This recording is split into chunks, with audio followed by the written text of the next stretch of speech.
Okay, so this is my veranda, and what I've done, it's the 25th of March today, but what I've done is I had a hedge here that wasn't providing any flowers, and I wanted some flowers, so I've planted 1, 2 and 3 camellias, and these are the Paradise Slimline Starburst Camellia. I'll just show you the tag. They grow to about 1 metre apart and about 2 to 3 metres high. I'm going to keep them just about 2 metres high, I suppose. But my plan is that I'm going to plant this beautiful rose, climbing rose, which is called Kiss Me Kate, and has an amazing smell, perfume, fragrance from what I've been told. So this garden bed will be revived and made just slightly a little bit bigger. I'm going to plant the rose here and then have it come up onto a trellis here and then across the front of the house here. I've also planted, 2 days ago I planted another camellia here, and this one again is the slimline, but this is the avalanche with the white flowers, so I'll show you that later. And I'll show you the tag, but I'm hoping to espalier this once it grows, potentially, so we'll wait and see if I can manage that. I've also bought, being a David Austin Rose fan, I've also bought the David Austin Jude the Obscure.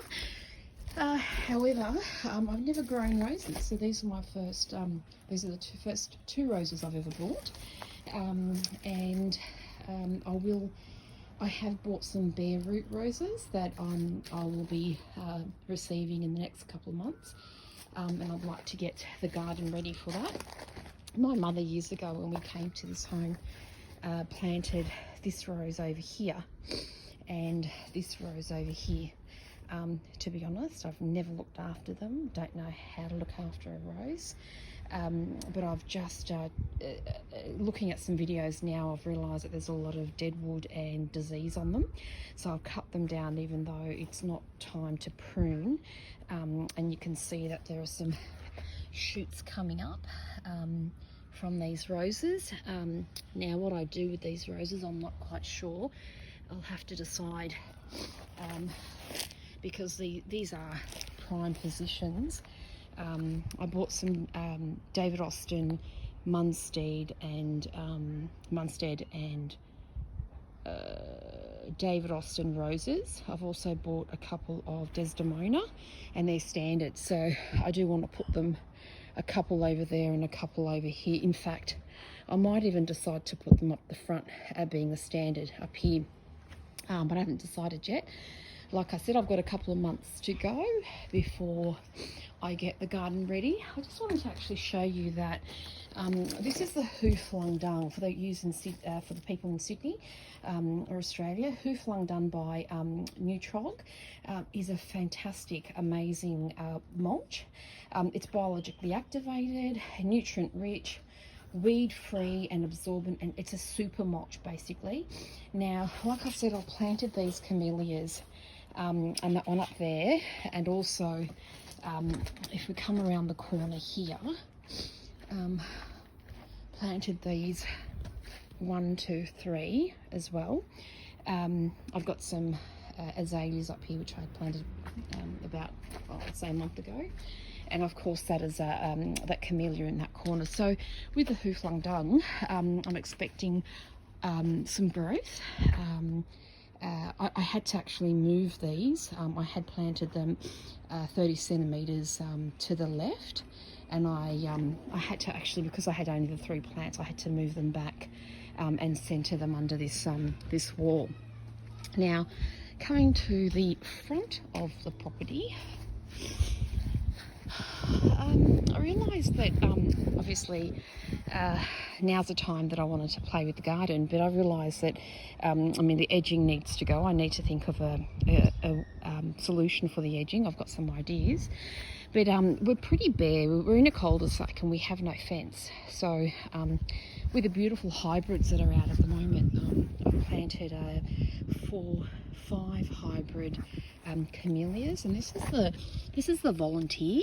I don't know if you've heard about it, but I've seen photos and they're pretty amazing.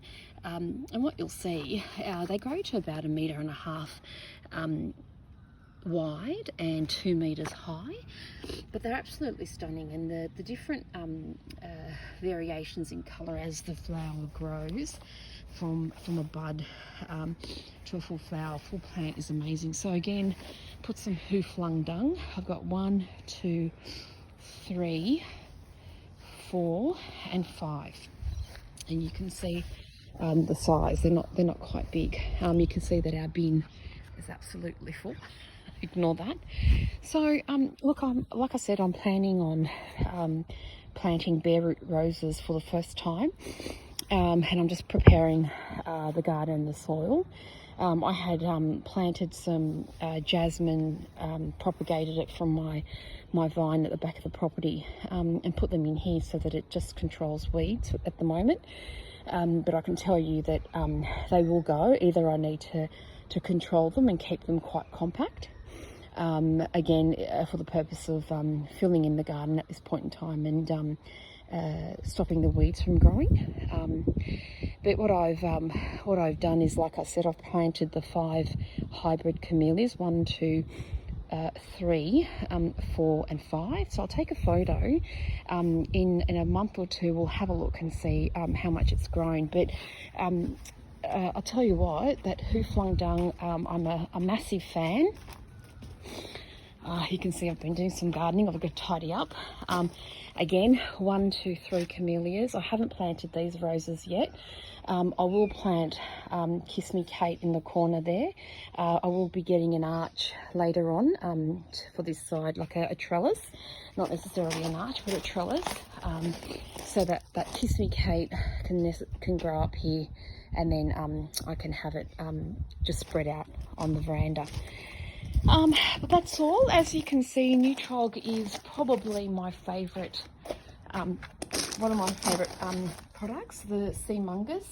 I mean, that's probably not the right way up, but if you have a look, Seamungus is pretty amazing as well.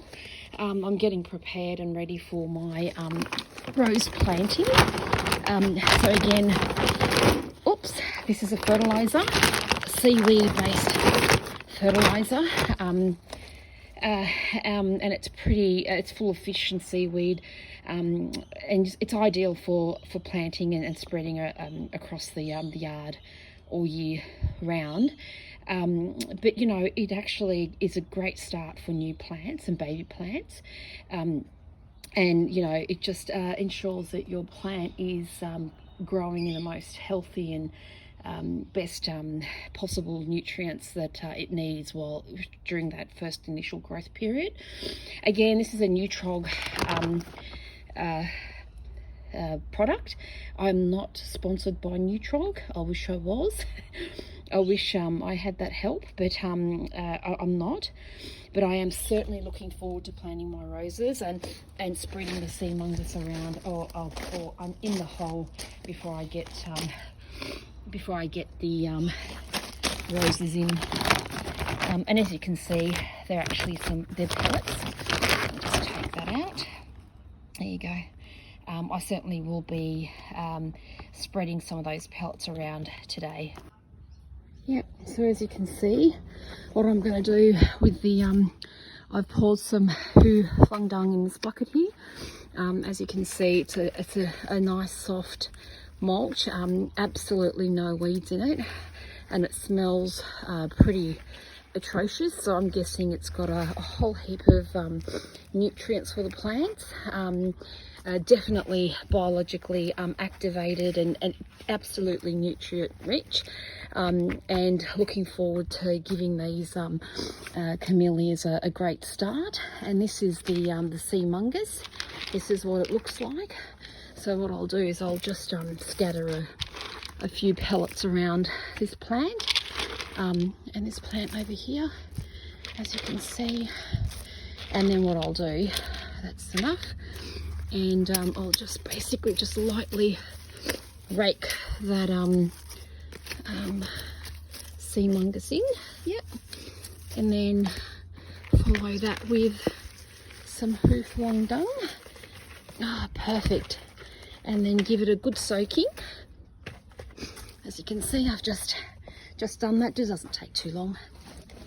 Go around and pretty much do the same to this one over here. Again, just lightly rake in the sea mungus. Hopefully that'll break down in time and give the plant an amazing start. And again, the mulch. And I'll continue to do that with these plants. This one here. And that's about it for the day. Enjoy the rest of your long weekend, everybody. Bye.